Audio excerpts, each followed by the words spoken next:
The second part of this conversation is an interesting one, I think. It's something that we started in the COVID-19 pandemic. I'd like to call it Travel Thursday. This is where we help you dream a little about the places that you'd like to visit and things that you'd like to put on your bucket list. To that end, I've got Anindita Chatterjee joining me today. She's a travel expert and what she likes to call a globe-trotting mom. She's been to 99 countries. The next one is on the radar as well. Anindita, thanks so much for joining in. I believe we're talking about San Francisco today. Yes, we are. And thank you so much for having me. It's a pleasure as always. My pleasure having you. Why did you pick San Francisco? Okay, the reason I chose San Francisco is because I hadn't been to the US West Coast at all. And I thought that was a great city to start with. And also my sister-in-law lives there. That's one of the main reasons I went there. But it was amazing. We went just before Christmas. And I think that's one of the best times to visit this city. Okay. Sorry, when did you say is the best time to visit the city? I would say between September to November. I went in November just before Christmas, but between September to November because that's the warmest and the sunniest months, and there's no fog. But otherwise, San Francisco has a lot of fog during the peak season, and of course, it's got its own charm with the fog as well. But I think September, November is fall, and it's the best time. Yeah. And it's good to avoid the peak tourist season, which is June to August, where it's really very crowded. When you say fog, it just brings to the mind that iconic Golden Gate Bridge, right? And the view of the bridge. In fact, incidentally, I've spoken to a Michelin star chef in San Francisco, based in San Francisco, and one of the salads that he has created involves this Golden Gate Bridge with dry ice and all of that. So he puts in the fog with that. So it's fantastic. But so we've got that image and we've got that lovely thought of that iconic bridge. But what else is there to see in San Francisco? Oh, there is a lot to see, but one of the most exciting things that I did in San Francisco was get driven in a driverless taxi. Okay. I mean, that was epic. I don't think that happens anywhere else in the world right now. And, it's just like an Uber app. It's called Waymo. You book the taxi through the app. The taxi arrives. You open the doors and there is nobody inside. You just click a button, start ride, and the taxi starts moving. It takes you to your destination. It asks you to buckle up if you haven't.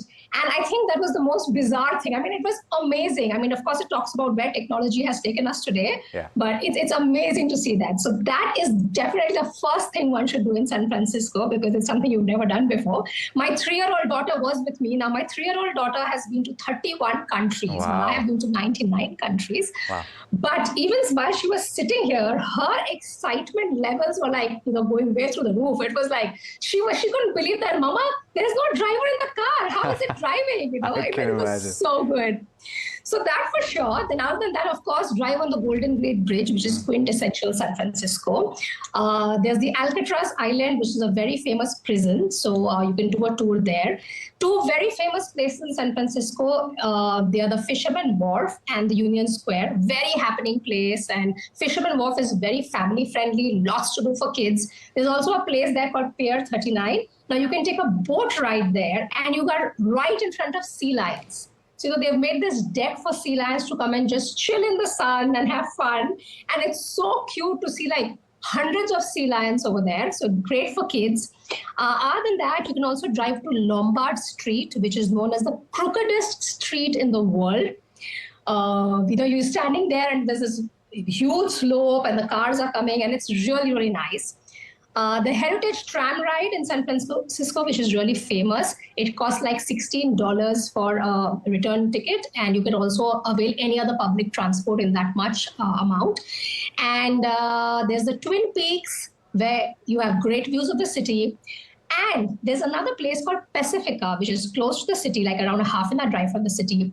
Over there, there's a trail called Maury Point. Now, that's, again, a must-do because it has stunning views of the ocean and great sunset. So, yeah, these are few of the things that you can do in that city. So it's a few things, right? And it's a lot to see. So, therefore, my next question is, how much time should you be willing to spend to really do justice to this? And of course, you're traveling all the way to the US.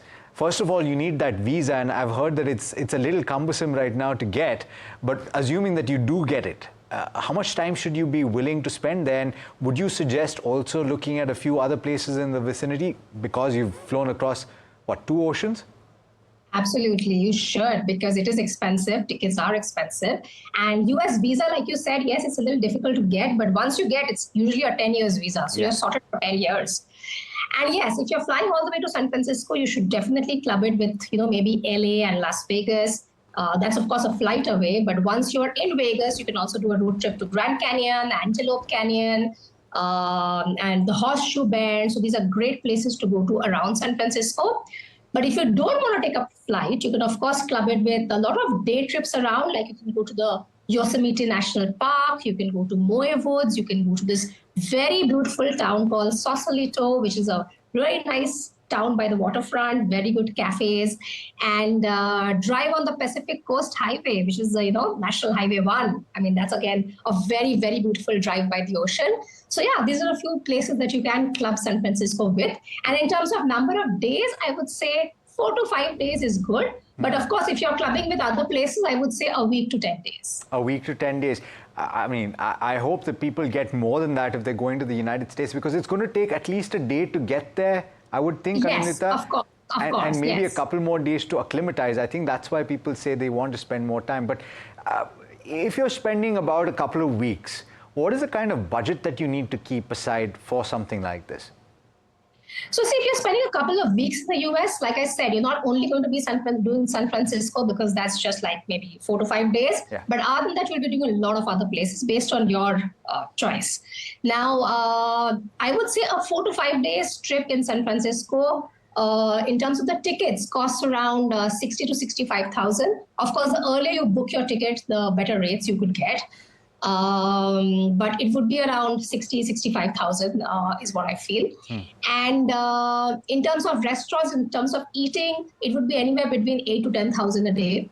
Hotels, of course, there's budget hotels and there are mid-range. So I would say a budget hotel would cost anywhere between 6,000 to 10,000 rupees a day. Now, these would be hostels or absolutely budget hotels. Mid-range, like a Courtyard Marriott and brands like that, would be anywhere between 12,000 to 20,000. And of course, luxury would be 20,000 and above, and it can go up till how much ever you want to spend. But that would be approximately the per day spend. And now depends on how long you are staying, you can figure out how much you will be spending. Yeah, I love speaking with you because you have a sense of what a family-friendly holiday can be. And so from that perspective, San Francisco, I'm sure, is going to have a lot of options food-wise.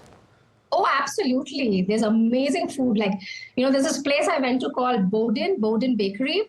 And they have this a bread bowl, and you have the clam chowder soup in the bread bowl. Oh my God, it is so delicious. Like, my mouth is watering as I speak.